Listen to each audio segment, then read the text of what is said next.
Welcome back to my YouTube channel grace notebook అండి. అందరూ ఎలా ఉన్నారు, బాగున్నారా? నేనైతే మా పాప ఆలు ఎగ్ కర్రీ కావాలనేసి అడిగింది. సో నేను అది ప్రిపేర్ చేశాను.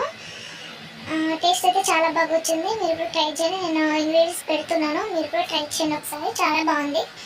నేనైతే Everest chicken masala and garam masala and salt, ధనియాల పౌడరు, ఇంకా పసుపు, కారము ముందుగానే సిద్ధం చేసి పెట్టుకున్నానండి. కారము మీరు తినగలిగినంత వేసుకోండి. ఉప్పు అయితే టేస్ట్కి సరిపడగా. అండ్ ముందుగా నేను ఆనియన్స్ కట్ చేసి పెట్టుకున్నాను, మిర్చి కూడా. ఎందుకంటే ఆల్రెడీ నేను కారం ఎక్కువ తింటామండి మేము, పాప నేను. సో అందుకే ఎక్కువ కట్ చేసుకున్నా, కారం కూడా ఎక్కువ తీసుకున్నా. అలాగే ఉడకబెట్టిన టమాటాను తొక్కు తీసేసి పేస్ట్ చేసి పెట్టుకున్నానండి, గ్రేవీ థిక్నెస్ అండ్ టేస్ట్ కోసము. అలానే ఎగ్స్ ఇంకా ఆలు ఉడకబెట్టుకున్నాను. అవి ఉడకబెట్టుకున్న తర్వాత పెంకులు తీసేయాలండి ఎగ్స్వి. ఇంకా తర్వాత ఆలు కూడా తొక్కు తీసేసుకోవాలి. అండ్ తీసుకున్న ఆలుని చిన్న చిన్న పీసెస్ కింద కట్ చేసుకోండి. అంటే హెవీగా ఏమి ఉడకక్కర్లేదు, ఎందుకంటే వాళ్ళ గ్రేవీలో కూడా ఉడుకుతాయి కదా. అలానే ఎగ్స్ పెంకులు తీసుకున్న తర్వాత నేను ఆయిల్లో ఫ్రై చేసుకున్నానండి, ఎందుకంటే టేస్ట్ బాగుంటుంది. అలా అయితే కర్రీలో డైరెక్ట్ విడిపోకుండా అండ్ చాలా బాగా వస్తాయి. అయితే తొక్కు తీసుకున్న తర్వాత ఎగ్స్ ఫ్రై చేసే ముందు హోల్స్ పెట్టుకోవాలండి, లేకపోతే గుడ్లు పేలుతాయి కదా, కొంచెము అట్లా పేలకుండా ఉంటాయి హోల్స్ పెట్టుకుంటే.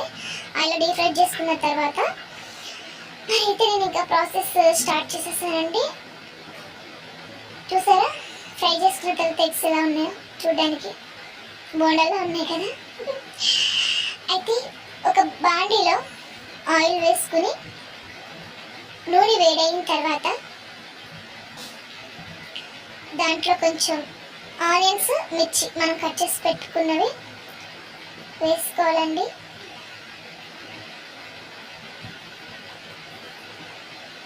అవి బాగా ఫ్రై అయిపోయిన తర్వాత గోల్డ్ కలర్ వచ్చేంత వరకు కూడా ఫ్రై చేసుకోవాలి. నేనైతే ఇమీడియట్గా చేసుకున్నాను. స్టవ్ దగ్గర నేను వంట చేశాను కాబట్టి నాకు చాలా ఫాస్ట్గా అయిపోయింది. చూసారా గోల్డ్ కలర్లో ఎలా వచ్చినాయో. దాంట్లో టేస్ట్కి స్మెల్కి నాన్ వెజ్ కదండి, ఎగ్ బాగుంటుంది. సో దాంట్లో అల్లం వెల్లుల్లి పేస్ట్ కొంచెం, అంటే టేస్ట్ వచ్చింది కొంచెం అంతే, జస్ట్ ఏదో వేసుకుంటాం మన పేరుకి. అండ్ అది కూడా మిక్స్ అయిపోయిన తర్వాత నేను పేస్ట్ చేసి పెట్టుకున్న టమాటా గ్రేవీ కూడా వేసుకున్నానండి, పేస్ట్ని కూడా వేసుకున్నాను. రెండు బాగా మిక్స్ చేసుకోవాలి. ఆనియన్స్, అల్లం వెల్లుల్లి పేస్ట్ ఇంకా టమాటా పేస్ట్ బాగా మిక్స్ అయిపోయిన తర్వాత ఉప్పు రుచికి సరిపడినంతగా వేసుకోవాలండి, మరి ఎక్కువగా వేసుకోవద్దు. అంతగా సరిపోకపోతే మళ్ళీ వేసుకోవచ్చు. పసుపు కొంచెం అండి, ఎందుకంటే ఎగ్ నీచు స్మెల్ రాకుండా ఉండడానికి. అండ్ టేస్ట్ కోసము, స్మెల్ కోసము ధనియాల పౌడరు.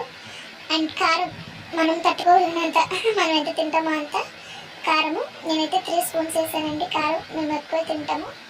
సో దాని తర్వాత గరం మసాలా వేసుకున్నాను. చాలా బాగుంటుందండి గరం మసాలా, ఎవరెస్ట్ది వాడండి. నేనైతే ఎక్కువ ఎవరెస్టే ప్రిపేర్ చేస్తాను దేనికైనా సరే. అండ్ చికెన్ మసాలా కూడా చాలా బాగుంటుంది టేస్ట్. నేను ఏ వంటకైతే నాన్ వెజెస్కి ఎవరెస్టే వాడతాను.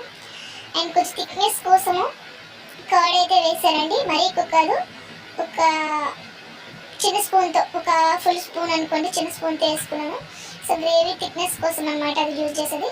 అండ్ తర్వాత కట్ చేసి పెట్టుకున్న ఆలు అండ్ ఇంకా ఎగ్స్ ఉడకబెట్టుకున్నవి వేసేసుకున్నానండి, ఫ్రై చేసుకున్న ఎగ్స్ కూడా.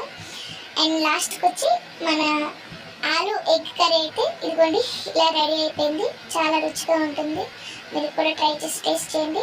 Please subscribe my YouTube channel grace notebook, like and share, click the bell icon. Thank you for watching.